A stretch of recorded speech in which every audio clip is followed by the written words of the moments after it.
、こんにちは。今回はですね、グラデーションボブスタイルの3つ目ですね。最近で言うとハンサムショートと言われるようなスタイルをカットしていきたいと思います。グラデーションボブに関してはですね、グラワン、普通のグラデーションボブですねを切っていきました。こちらは、45度ですね。髪の毛を真横に引いてだいたい一直線上に、グラデーションを入れるというパターンを勉強してきました。そしてグラボブ2ですね、最近でいうところのミニボブっていうパターンなんですけれども、ローゾーンから低いグラデーション、中段のグラデーション、高いグラデーションというふうにですね、膨らます感じですね。このようにラインを膨らますような感じで、グラデーションを入れることによってちょっとこの後頭部のくびれっていうか、それをあえて消すようなフォルムを作っていくカットを勉強しました。で、今回は3つ目ですね、最近で言ったらハンサムショートって言われるスタイルなんですけども、このパターンはですね、段の入れ方をぐっとこう逆にえぐっていく感じですね。えぐっていく感じ、後頭部にウエイトがしっかりと乗ってくるような、そういうスタイルをカットしていくことになりますね。例えばですね、刈り上げグラデーションっていうスタイルがあるんですけども、ネープだけ刈り上げて、その上にこうちょっとウエイトを乗せてパスンと切ったボブを切っていくと、そういうふうなスタイルもこちらの、カットラインのパターンに、分類されていきますね。今回は、ネープの方は刈り上げたりとかはしないんですけれども、しっかりと高めの段ですね、しっかりとした段を入れていって上に行くに従って段を低くしていくと、いうスタイルになってきますね。で、今回ですね、カットしていくにあたってちょっとですね3つぐらい、ポイントがありますね。でそれをねまず初めに説明していきたいと思うんですけども、今回はですね、左右対称のスタイルを作りません。大体似てるんですけども、ちょっとやっぱ雰囲気はね左右で少し違ってくると思いますね。でハンサムショートなんですけれども、いろいろカットを見てみると2種類の切り方があって、で、2種類それぞれにちょっとメリットデメリットみたいなのも、ありますので、どっちから切らないといけないっていうことではないんですけれども、やっぱお客さんによってちょっとこの人はこっちの切り方いった方がいいなっていう風な感じで、2種類覚えておくとですね、すごく、いろんなお客様にうまくこうハンサムショートがはめ込んでいけるっていうことになりますので、2種類今回は勉強していきたいと思います。で、その2種類なんですけれども、まず1つ目ですね、後ろから切るパターンですね。後ろから切ってハンサムショートを作っていくパターンと、もう1個は前から切るパターンですね。これね、同じような長さで切っていくんですけれども、やっぱりどうしてもちょっとこのカットの工程上っていうか、特性上、少しですね雰囲気が変わってくるスタイルになりますね。だからそういうふうなところも踏まえて勉強していってもらえればと思います。2種類今日はやっていきたいと思います。で、もう一つですね、グラデーションを入れてからアウトラインを設定するということですね。グラデーションボブ1の時にも言ってたんですけども、今まで、うちのベーシックカットではネープのアウトラインを設定して1センチ外してグラデーションを入れるという感じで、やってきました。でなぜ1センチ外すかっていうと、ウィッグとかだったらそんな問題ないんですが、実際の人間モデルですね、人頭カットになった時にやっぱりね、このネープの生え際っていうのは人によってもう生え方が様々なんですよ。ウィッグのようにまっすぐ生えてるっていう人はほとんどいない。上向いて生えてる人もおれば、どっかが真ん中が固まってる人とかね、いろんなパターンの生え方がありますので、そこに対してですね同じようなギリギリまでグラデーションを入れてしまうと、やっぱりその生え癖に影響されてラインが汚くなったりだとか、やっぱ毛量バランスが取れなかったりしてしまう。なので初めパスンとラインを切った上で、1センチぐらいですね、人によってはもっと残さないといけない場合もあるんですけども、1センチぐらいワンレングス状態で置いとって、あと毛量の塊とかラインのいがみっていうのはナチュラルシェイプフリーハンドで揃えたりだとか、セニングで調整した方が、最終的な仕上がりっていうのは、絶対的にきれくなることが多いんで、なので、そういう切り方を選択してたんですけれども、今回の場合はまずグラデーションを入れてからアウトラインを設定します、はい、こういう切り方を使ってる人も多いですね。こちらもですね、両方できた方がいろいろ選択肢が広がると、僕は考えてますので、今まではアウトライン入れてからグラデーションを入れると、いうことをやってきましたので、今回はグラデーションを入れてからアウトラインを設定するという感じになりますね。でこのことについてはなぜ2通りあるのか、でこの2通りに対して結果的にどういうふうな違いが出るのか、そしてこの2つの切り方に関して言うとどういうデメリットメリットがあるのかっていうことに関してはですね、実は日産 TV の方で説明した動画を作ってますので、詳しくはそちらを見ていただければと思いますけれども、今回の場合はグラデーションを入れてからアウトラインを設定するということをやっていきたいと思います。で、3つ目ですね、今回フリーハンドでグラデーションを入れていくということをやっていきます。フリーハンドというのは本当にもう手だけでグラデーションを入れるっていうわけじゃないんですけれども、ベーシックカットなんでやっぱりきっちりとした、例えば45度だったら45度、自分が狙ったラインのね10度だったら10度っていう風な、グラデーションを入れていくということがまずすごく大切なことなので、それをですねグラデーション1、グラデーション2で、やってきたわけなんですね。やってきた。できっちりと45度のグラデーションを入れようと思うと、やっぱりこうね細かくダッカールで留めて分けて、でパネルを細かく取って、でしっかりと45度を測ってで切っていくということをやってたんですけれども、実際のサロンワークの現場に立った時に結構それってできないことがあるんですね。例えばグラデーションボブのカットをしたお客様がいて、で、割としっかりとネイプの部分は切り込んだ。で1ヶ月後にまた前と同じようなスタイルにしてほしいという感じでご来店された場合っていうのは、やっぱネイプの毛がですねあまり伸びてないわけですね。で短い毛に対して一生懸命分け取ってダッカールでこう留めにくいんだけどなんとか留めるっていうふうにするとやっぱり時間もかかるし、やっぱりそのダッカールで留めるという工程が実は逆に歪みを生んだりとかする場合もあるんですよね。だから前回グラボブからグラボブとか、例えばショートボブの時とかにも本当そうなんですけど、ショートボブから1ヶ月ぐらいでショートボブっていう場合っていうのはもうダッカールで留めないでやっぱりこう手で分けてシェーピングで分けた状態でパネルを引っ張り出していく、そしてグラデーションを入れていく、そういうふうにですねこうダッカールを使わずにグラデーションを入れていく方が正確にグラデーションが入れれるという場合も往々にしてあるわけなんですよね。なので、今回はダッカールをあまり使わずにグラデーションを入れていくというようなやり方も練習していきたいなというふうに思いますね。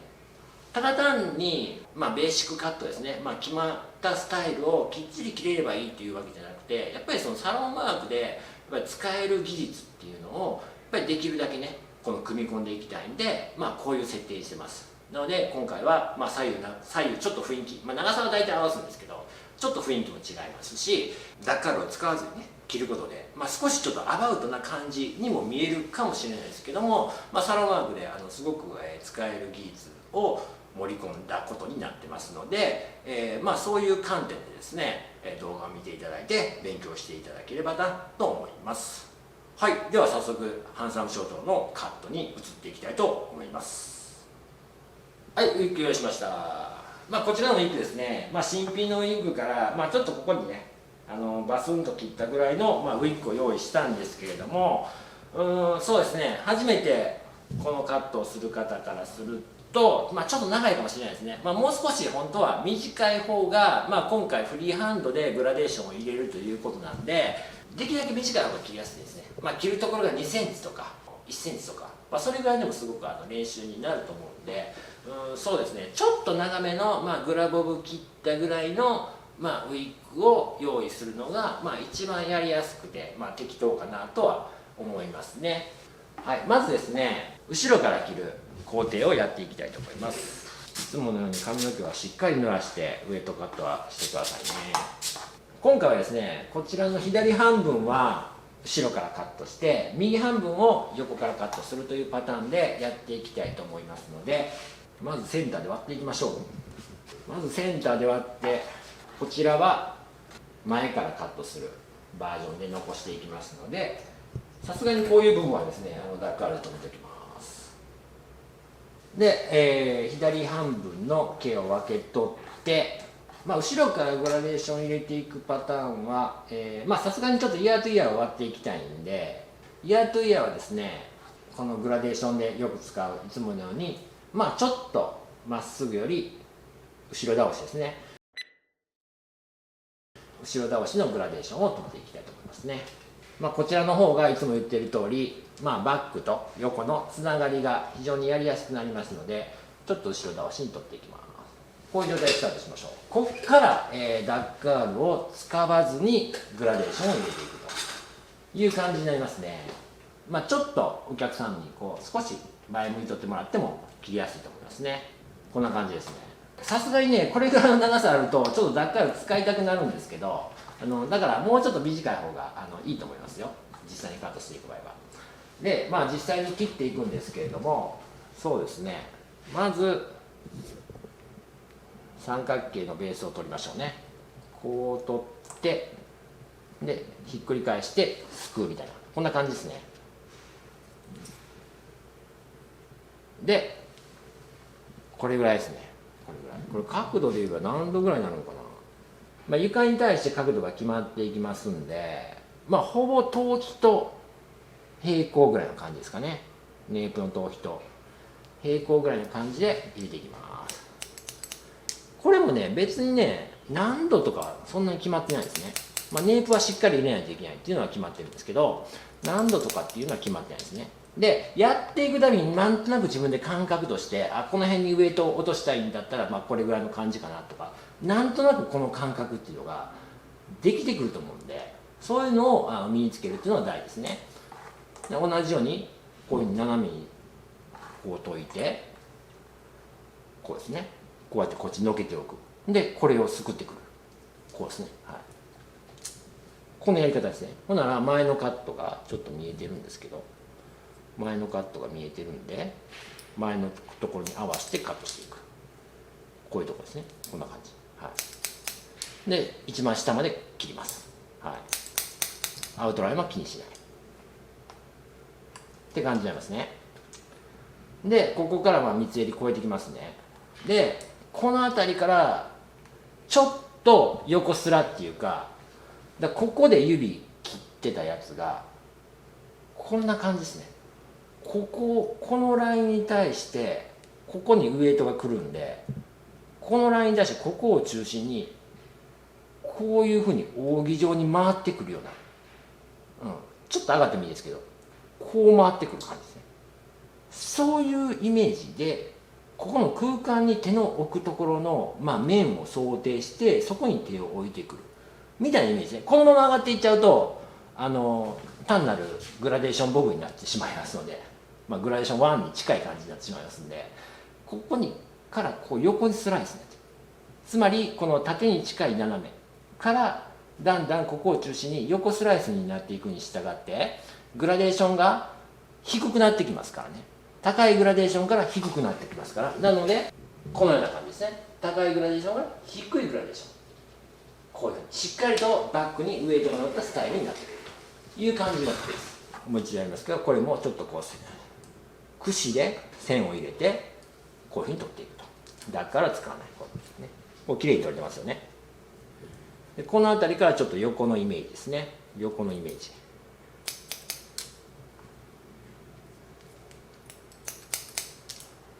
でしっかりと端までカットしていきます。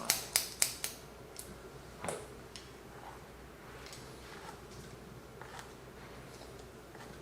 こうやってやっていくと、ちょっとやっぱあんまり毛がね、これぐらい長いとね、本当はちょっとやりにくいんですよね。こうやって分け取った毛が落ちてきてしまうんでね、短い方がやりやすいと思いますね。はい、こういう感じです。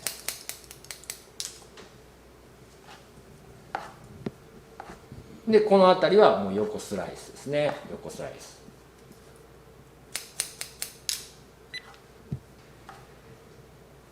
こういう感じ。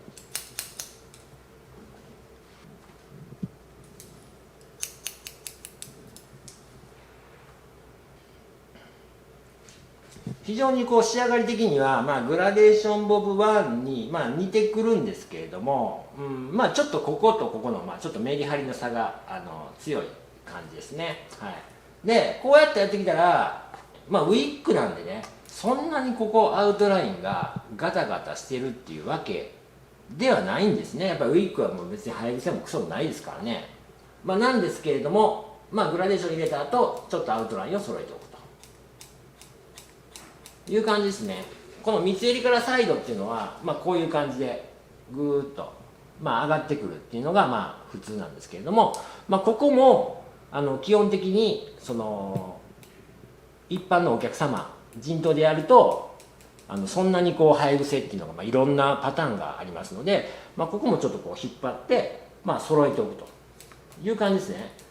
先にグラデーション入れてアウトラインを切るっていうパターンなんですけども、そういうふうなカットをしてる人を見た時に、必ず最後ねアウトライン揃えてるんですね。結局アウトライン最後揃えるっていうことはその部分で若干のワンレングスを生んでるっていうことなんですよね。はい、なので初めにアウトライン切ってグラデーション1センチ残してグラデーション入れたとしても、同じような感じになるんだけども、いろいろそれはそれでメリットデメリットっていうものがありますので、そのあたりは YouTube を見てください。で横に関してはですね2センチちょっとぐらいですかね。まずは横の髪の毛2センチちょっとぐらいのブロックを下ろしていきましょう。ブロックを下ろして横のこのウエイトの位置ですね、ウエイトの位置に合わせて自分の中でラインをカットしていきます。できるだけここはダウンステムでカットする。グラデーションは入れない。やっぱハンサムショートってなってきたら、やっぱりここのラインっていうのが一つのこのスタイルの、成否を決めるポイントになってくると思うんですね。ここのラインの設定ですよね。その位置の設定もありますし、そのラインのシャープさっていうところもありますけれども、すごくこうハンサムショートの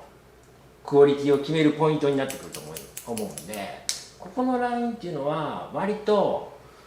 厚めにとってしっかりと設定していく方がいいと思いますね。でアウトラインが、切れましたら、ここからは、ちょっとこれ長いからね、これぐらい長いとやりにくいんですけども、ブロッキングなしでやっていきましょうね。サロンワークでは割とこういうふうなことを使うことが多いんで、ブロッキングなしでやっていきましょう。で、これぐらいの髪の毛残ってるんですけれども、ここから上はですね、割と横スライスベースでいくんで、そんなには細かくブロック取らなくても、割と安定したグラデーションが切れると思いますね。横スライスベースでいきます。で先ほど上げた感じですね、バックのグラデーションの位置ぐらいの感じでこういうふうに切っていく。で、2センチぐらいをアウトラインとして使ってますんで、そこを切らないように、ちょっとパネルアップして切っていきますね。こんな感じです。ちょっとこれ説明のためにちょっとだけ飛びますけど、この辺りぐらいでグラデーションを入れたものが横スライスなんですけどね、今回は45度じゃないね、横スライスのイメージで低めにこう段をここに積み重ねていくんですけど、この辺りからぐーっとここの指の根元がまたこの一番前に向かってこう消えていく感じですね。こういうふうに斜めに消えていく感じのイメージでカットしていきますね。そうすることで低いグラデーションがこのライン上に乗ってくるんで、ウエイトがしっかり乗ってくると、いう感じになりますね。ここも適当に取りまして、結構スライスがおっぱい大きくなってもいいですよね。横スライスイメージなんでこんな感じですね。はい、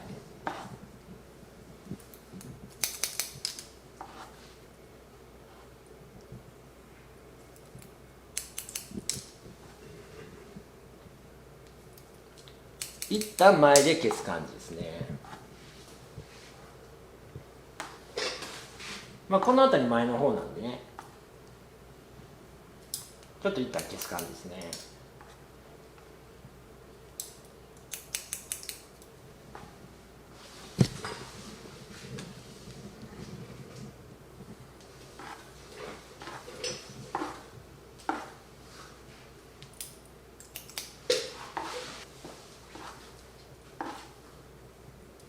ラッカールを使わずにこのようにシェイプで分け取ってグラデーション入れるっていうパターンは結構サロンワークでも必要な技術になっていきますので、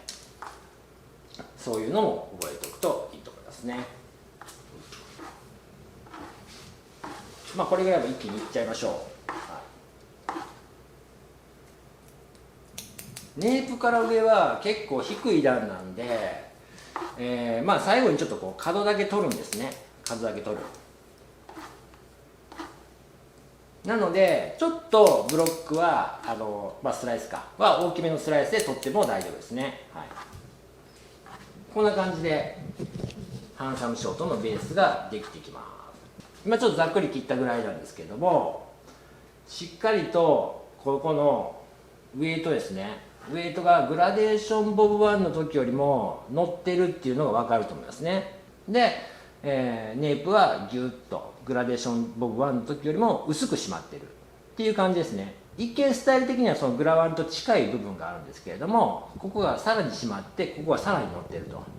なのでちょっとレングス的にはちょっと短くなるパターンに合わす場合が多いですかね。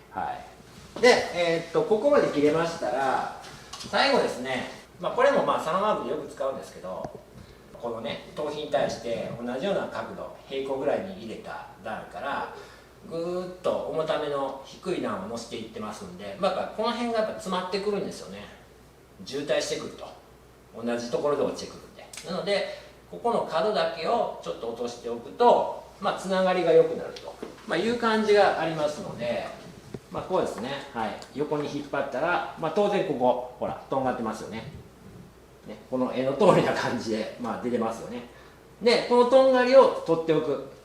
とんがり取るぐらいなんで、ちょっと上に引いて、切った方が、より効果的ですよね。横に引いて切るよりね。これは、重たい段がここにぶっと乗ってきますので、この上からドンって感じなんで、その段の開始位置をちょっとこうなじませるっていう感じですね。こうやって取ったら必ずとんがりが出てきますので、これをカットしておく。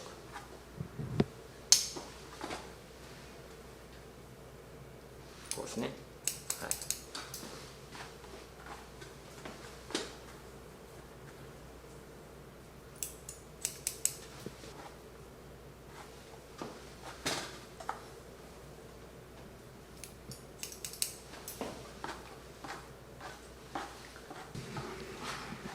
こんな感じですね。ハンサムショートの場合は、割と結構ねラインを出すパターンが多いんで、あんまりこうセリングとかソダと入れたりとか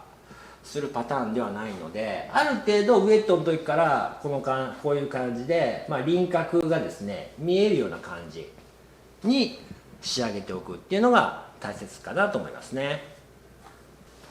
ということで、一旦ですねこっちは分かりやすいようにね今回は止めておいて、それで、反対側ですね、今度はですね横から切るパターンですね。横から切るパターンの、ハンサムショートをやっていきたいと思います。横から切るパターンはそんなにですねこう後ろからグラデーションでつなげるパターンとは違いますので、イヤートゥイヤーに関しては、耳の後ろからまっすぐでいいですね。ほぼまっすぐで。先ほどは後ろからこういうふうにこうつなげてきたんで、後ろに倒してる方がこう後ろと横のグラデーションのつながりが分かりやすいんで後ろに倒しましたけれども、今回の場合はまっすぐでいいですね。まっすぐ。横から切るパターンはもうほぼ横スライスのグラデーションになってきます。まずブロッキングですね。まずブロッキングもこれはですね横から切るパターンの場合も同じようにこれぐらいですね。割とちょっと多めですね。2センチ3センチぐらいの感じでまず横のパネルを下ろしていきましょう。しっかりとシェイプをして髪の毛のこのたるみですねを取りまして、アウトラインはやっぱりラインを出していきたいんでしっかりとダウンステムでカットするという感じですね。一応向こうと長さは合わせておきまして、で、ちょっと前下がり気味の方がいいと思うんですけど、まず前下がり気味で切っていきましょう。当然イニシャルグラデーションも入れて、よりこうラインに締まりを出している方がいいと思います。はい、こんな感じでサイドのパネルのワンレングスが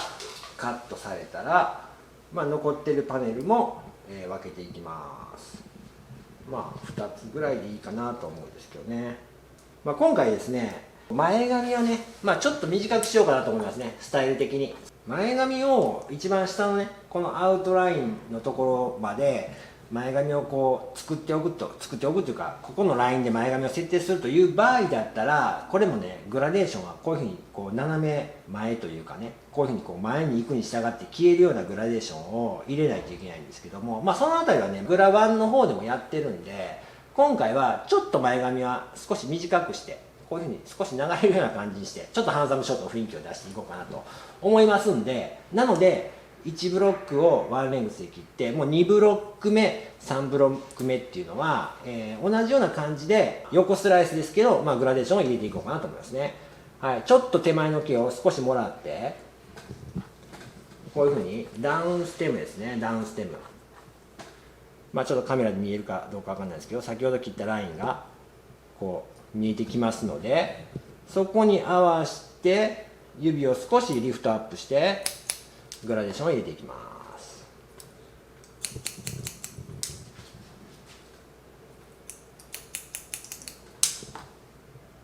これね、全部ね、一番下のダウンステムでワンレングスに切っちゃうと、やっぱり前から見た時にこう四角いシルエットにね、どうしてもなっちゃうんで、やっぱ多少ちょっとグラデーション入れてる方がいいですよね。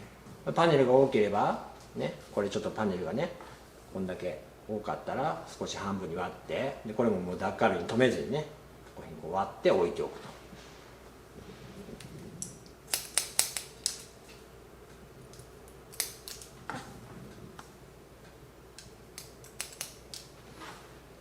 横スライスでちょっとパネルアップして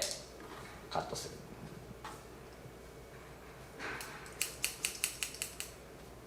そうすることによって、先ほど向こうでやったような感じで、ちょっと低い段が入ってくるという感じになりますね。この3パネルぐらいでサイドセクションは終了なんですが、ここからですね、バックのセクションにつなげていくんですね、横から切る場合は。ここからバックのセクションですよね。イヤーとイヤーをまっすぐに立てます。先ほど横スライスでワンレングスに切った部分が、これぐらいのラインですね。これぐらいのライン。ここのイヤートゥイヤーのこの生え際がありますよね。生え際よりもちょっと上ぐらいでまずブロッキングをしましょう。で、適当にここ厚みを取りまして、こう適当でいいんですよ。後でここ下は段入れていくんで、適当に切りやすい感じでこの毛束を取りまして、でちょっと難しいポイントなんですけど、これまっすぐこう切るんじゃないんですよね。こっちのラインで切った時の感じですね。その角度、今こういうふうにしてライン切ってきましたから、一番初めのこのバックのこの耳の後ろとバックのつながりに関しては、ここで切ったラインの雰囲気でこう手を置いていく感じですね。わかりますかね。そうするとですね、耳の後ろはほぼワンレングス状態で締まってくるんですけど、こっちはちょっとパネルアップされたような感じになりますよね。そうやって切ると。でここでラインを設定します。こんな感じです。ラインっていうか、長さですねを設定すると。で、後ろの真ん中のセクションに関してはちょっと少しこうパネルアップする感じですね。でカットします。ほんで落ちた感じを見て、ちょうどこの横で作った少し前下がりのラインとこのバックのウエイトですね、これがつながっているかどうかっていうのを確認して、ちょっとつながってなかったらもう少しこう切り直してみたりとかねするわけですね。である程度ここでつながり取れたなっていうふうに思ったら次の段に行くと。いう感じですね。でここはある程度残ってるんですけど、これは後で切っていきますので無視しとっていいですね、今のところは。次のブロックですね、適当にブロッキングをするわけなんですけれども、このイヤーとイヤーをちょっと越えてブロック取ってもいいですよ。こうやって横スライスなんで、イヤーとイヤーを越えてブロックを取って、で前回切ったところが見えててもいいですね。で下の、ラインがきれいに取れれば、この上のグラデーションはそこそこバランス合ってれば、そんなにスタイル的に狂ってくることはないという感じになりますね。なのでね、横スライスじゃないや、前から切った方がハンサムショートっていうのは正直簡単ですね。お客さんの長さっていうかね、お客さんがこの辺りで横の長さ切ってほしいというような感じの長さの狂いもほぼないですし、グラデーションを入れるのもすごく簡単なんで、横から切った方が簡単といえば簡単ですけれども、以前の動画でも言ってるんですけど、ちょっとやっぱりねグラデーションが割と平行に入っちゃうんで、ちょっとボーイッシュになりがちなんですよね。後ろから切った方がやっぱり後ろからのちょっと微妙な違いなんですけど、前下がりのグラデーションっていうかねがつくんで、ちょっと後ろから切った方が女性らしい感じにはなりやすいかなっていうふうには僕は思ってますね。こんな感じです。ここからちょっと下を向いてもらって、あとはですね、これ残った毛を、上でねグラデーションを切ったところがありますんで、こういうふうに、斜めにシェイクして、そこにつなげるだけですね。すごく分かりやすいです。ほら上にここに切ったところが見えてますよね。これを切らずに、あと残った分は全部こういうふうに斜めに切っていったらいいという感じなんです。これ最終的にこのラインに合わせていくっていう感じですね。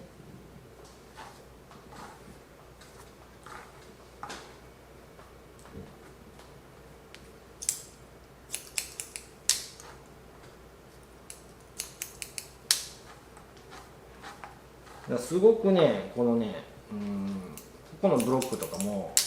う上でウェイト作っちゃってるんで、めっちゃ適当に切れるんですよ。こうやってとりあえずこの角度だけ後ろから切った場合はこの角度から横に変換しないといけなかったですよね。横に変換しないとこのままいったらブーッと高くなってしまうから変換しないといけなかったけど、もう前から切った場合っていうのはある程度ここで終わりですよっていうこの横スライス低いグラデーションを切ってるんで、そこまで直線的にこの斜めで上がってつなげていけばある程度なんとかなるんですよね。だからもうブロッキングを適当で、もうこれぐらいよねっていう感じで、こういうふうにねバーって切っていく。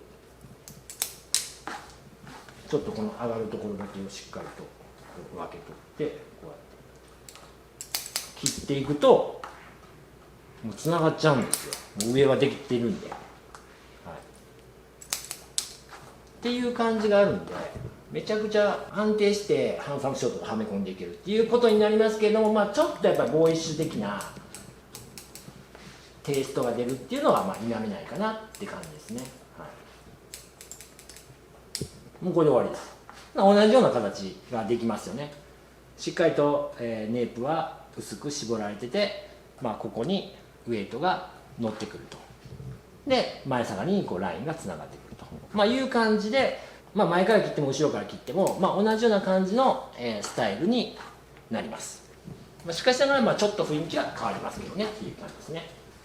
今回は少し前髪を短くしてちょっとハンサムショートの雰囲気を作りたいと思います。なので前髪をちょっと短くしますから、センターで分けてるんで、こういう感じですね。ローレイヤーとか、ハイレイヤーでやった感じですかね。こういうふうに、逆 V 字で、カットします。それを横につなげていく感じですね。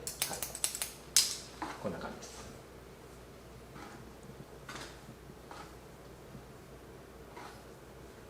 こちらもここに前の切ったところが見えてますから、逆 V 字でカットします。横の毛を引っ張り出してきたときに、とんがりだけ取っておくと、いう感じですね。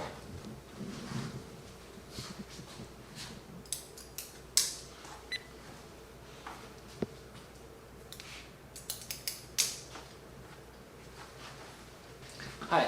これでウエイトカットが、終了という感じなんですけれども、例えば初めにも言ってたように、例えばハンサムショートを前回してて、で1ヶ月後にまたハンサムショート、ね、だから割と短いところから短いところ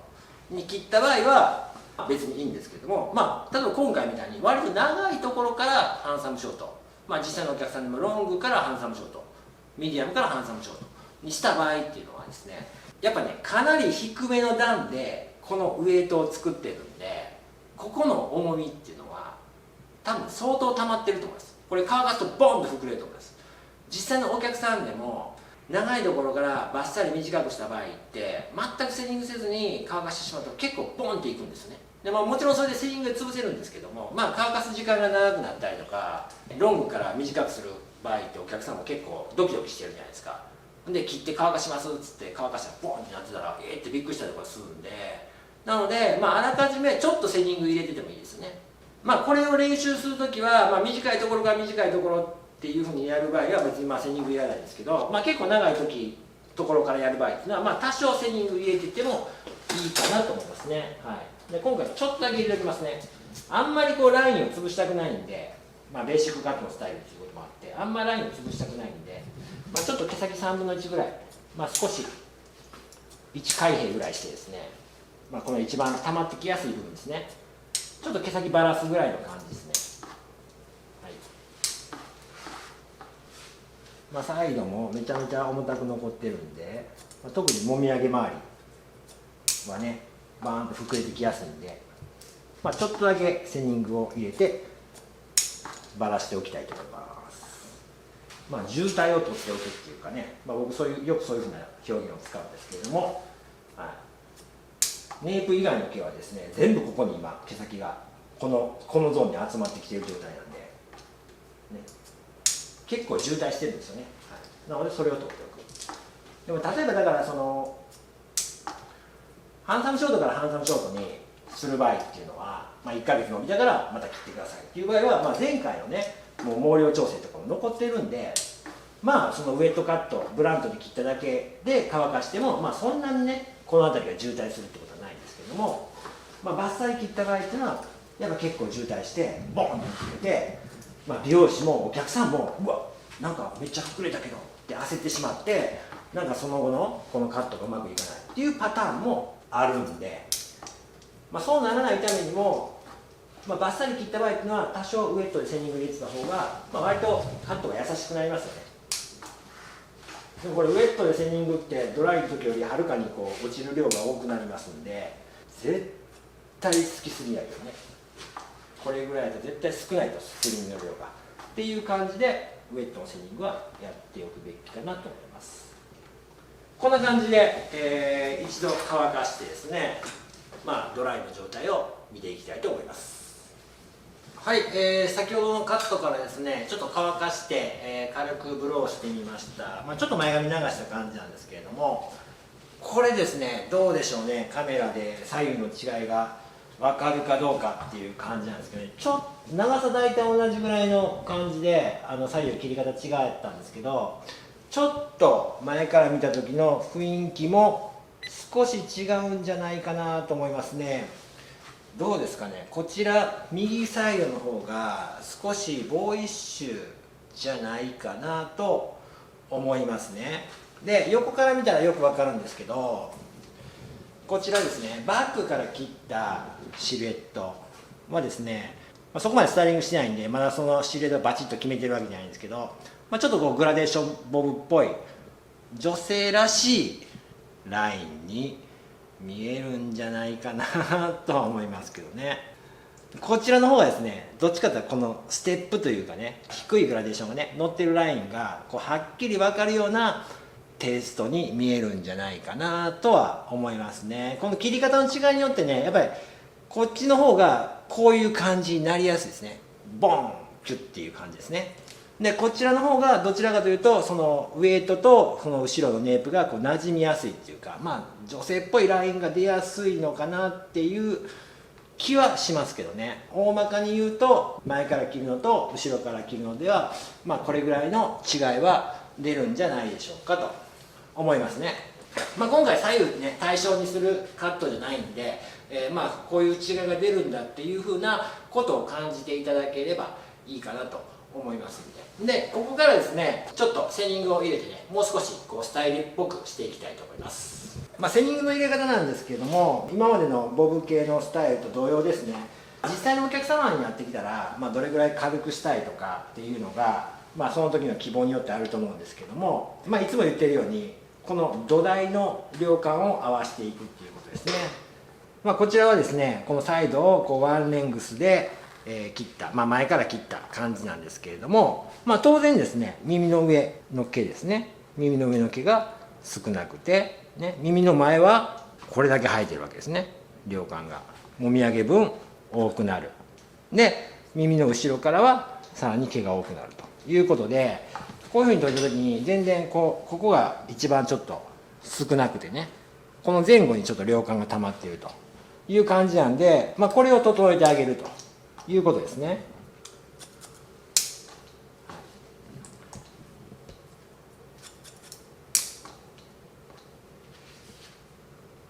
今耳の後ろの量感を取りました。で、耳の一番少ないところを外して耳の前ですね、量感を取っていきます。そうすることでここの面ですね、ここの面が非常にこうフラットになってくる感じっていうのが、自分の中でも分かるんじゃないかなと思いますね。で、今回はですね、この部分ですね、特にこの右サイド、前から切ったところはここの渋滞を少し取っていきましょう。セニングでね、パネルアップして毛先をちょっと入れていくと、こちらの方がこのウエイトのラインっていうかね、ステップがつきやすいんで、毛先の方に、ちょっとセニング入れてる方が馴染みはいいと思います。実際にこうステップをつけていくという風な、スタイルの場合はその時はその時でつかなかったらいいだけですからね。で、そうですね、後ろのネープのこのグラデーションですね、高めのグラデーションで入れてるところも、少しこう軽くしてもスタイル的にはいいと思いますね。毛先をすいてちょっとこうなじます感じですね。ベーシックだからといって全てが全てねビシッとしたこうラインを切らないといけないっていうわけでもないと思いますんでね、そういうふうなラインを切らないといけないスタイルもあれば、ある程度やっぱサロンワークではそういうスタイルばっかり切るわけじゃないんで、ある程度こうスタイルとしてサロンで使えるような、スタイルに仕上げていくっていうこともうちのベーシックカットでは練習していきます。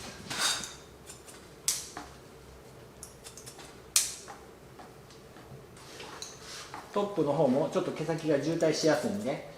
少しその角を取ったような感じですね。角を取ったように引き出して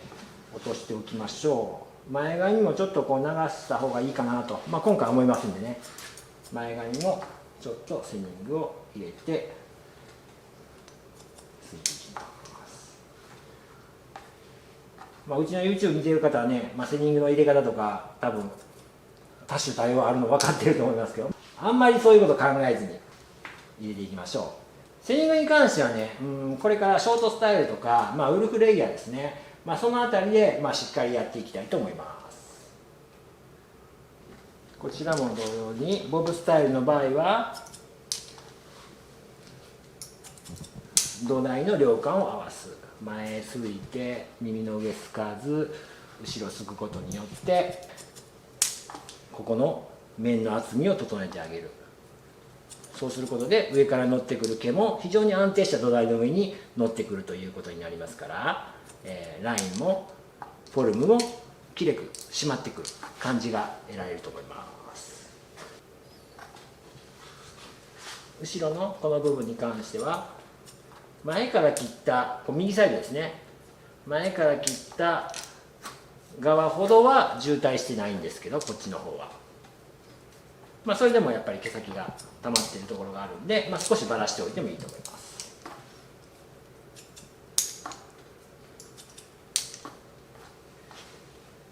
合わせて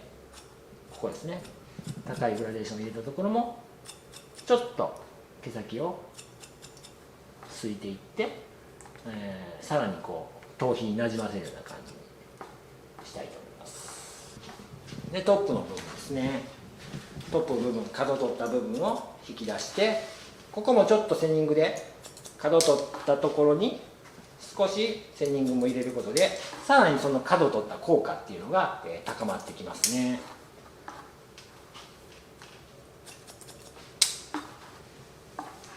ここからさらにこうね、軽くしていくとか、軽くしていかないとかっていうのは、そのスタイルによっていろいろと選択肢があると思うんですけれども、今日のところはですね、大体これぐらいで1回スタイリングしていきたいと思います。はい、ちょっとスタイリングしてみました。こんな感じですね。あとですね、このネープのグラデーションの入れる角度とか、上のね、ウエイトを作る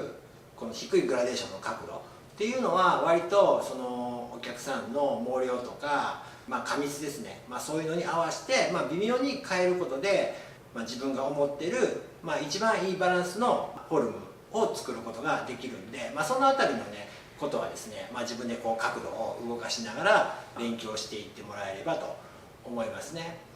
とりあえず今回のカットはですね、ハンサムショートの2種類の切り方を覚えるということと、あとはグラデーションを入れてからアウトラインを設定するという感じですね。この意味は、先ほども言いましたように、YouTube の方で解説してますので、そちらを見ていただければと思います。そして最後にですね、